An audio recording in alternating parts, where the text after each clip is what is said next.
I hardly ever get to work on more intricate projects when I'm working on things for work. The nature of making patterns is just such that people usually like a quick project, especially since I make toy patterns. They like a quick, easy project that can be finished in a relatively short amount of time. I've been thinking about ways that I could break down a larger project into more bite-sized chunks for people so that they didn't get very overwhelmed, and that is how this little video series was born in my mind. So today I just wanted to talk about my idea for the new project and also show you a little bit about how I go about designing a new pattern so that you can maybe use that knowledge for an upcoming project, or maybe not. I don't know, maybe you'll just like watching it. Either way, here it goes.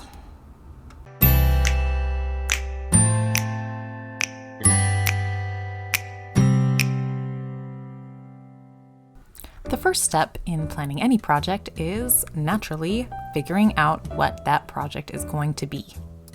This is the part where I pretend to be brainstorming really important business ideas, but actually I'm just trying to find a way to watch Jane Austen all day long. I don't do simple projects. When I do stuff for myself, I like to go all in. So I'm still a pattern maker, and so I want to find a way to do an intricate project, but kind of break it down into digestible steps, and even provide the pattern pieces and the instructions for people to do it along with me if they want to. I love the idea of making a pattern for a doll that would work for the standard dollhouse size, the 1:12 ratio. And that's very small. Just imagining them sewing this 6-inch doll and complaining to me about how tiny these pieces are. And they would be so right. I was about to say, and they're right, they haven't even seen it or tested it yet, but that's what they would say. I know that's what they would say. I mean, obviously this is a huge project, and I'm going to just do one chunk, which is still going to be a huge project because I like to overdo things. But so the huge project would be, what if you had all these different play sets and they had these little dolls, and each play set was based on a great piece of literature. What environment can we put this doll in? What play setting? And then I was thinking, oh, well, if it's literature, then obviously it needs to be a book. I would want to design it so that, I don't know, so the book kind of looked like the book it was representing. So now the question is, what book would you choose? Obviously, you want to pick one that would be fun to make. I'm thinking Jane Austen would be fantastic. I don't know if I have to do a specific Jane Austen book. Maybe I should do a specific Jane Austen book. I don't know. But just that Regency era, you'd have the really pretty dresses. You could do cute little dollhouse type scenes of their, maybe like a ballroom or their sitting room. And I would definitely need to watch all of the Jane Austen movies while I stitched this because it's research, right? We're gonna see if it works. I don't know if it's gonna work. We're gonna see. Now we have our basic idea. We have to decide who we're going to make it for. I'm thinking for this project, I definitely want to stick with the miniatures, so we're not even going to consider babies or toddlers or anyone under the age of 3 because I do not want to have to worry about the choking hazard thing. So we're definitely older. I want a girl who's old enough. Oh yeah, I'm thinking of a girl. I didn't even notice that. I'm thinking girl, and I think I want a girl who's old enough. Not just, I mean, obviously we can't do choking hazards because we're doing miniatures, so it has to be above the age of 3, but even older than that, I think, because I want a girl who's old enough to start to appreciate the book of literature that this play set will be representing. So I'm thinking probably 5, 6, or 7 years old. Now we know what we're making and we know who we're making it for. It's time to get into some of the nitty-gritty details and just research to make sure that what we design is going to actually fit with our theme. So naturally, I had to watch a lot of Jane Austen movies. But then I also, obviously not all of the movies are historically accurate. So I did look up some period appropriate attire to make sure that we were getting the right inspiration. I also looked into the colors that they would have used in the time period for their clothes, and they were actually a little harsher than I anticipated. So I'm still deciding if I'm going to go completely historically accurate or not, because I will be designing the pattern pieces to go along with these toys. I wanted to do a little extra research and up my game a little bit in the pattern piece making department. And I found one of the best ways to learn is to learn from others. So I found some fantastic patterns that I looked through and learned from. And on that note, I'm going to briefly interrupt this short little program with a bit of a soapbox. I just wanted to share a quick thought on being inspired by other artists versus copying. So as I look at these books, I am definitely not copying anything. There is nothing in my final design that will be a copy of what is in these books. I am, however, looking at them and saying, oh, look, they turned the edge in that manner to create this effect. That's a really good technique. I will store that in my brain in case I ever need it. Or, oh, they used a head gusset in this manner instead of using these different shapes. And you just store the knowledge in your brain, and you use that as you make your own designs to create your very own work. It's education and inspiration, but not copying.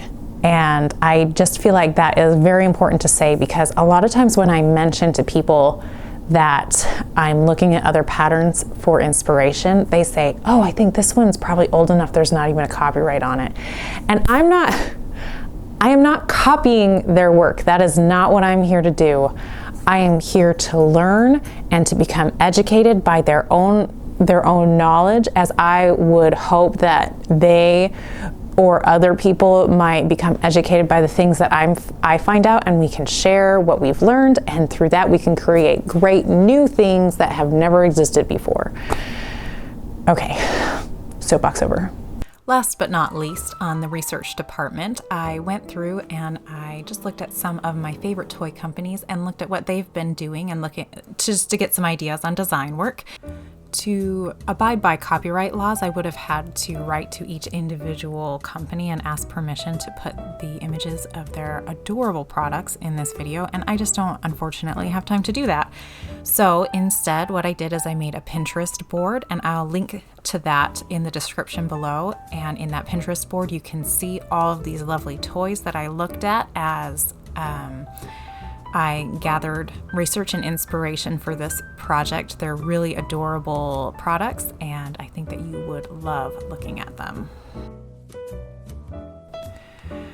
Next, we have what we call the ideation phase, which is basically just the no idea is a bad idea phase. So there's a lot of sketching and a lot of gathering of ideas. I already knew that I wanted to do a small doll, and obviously we've already discussed that I wanted it to be in a Jane Austen setting.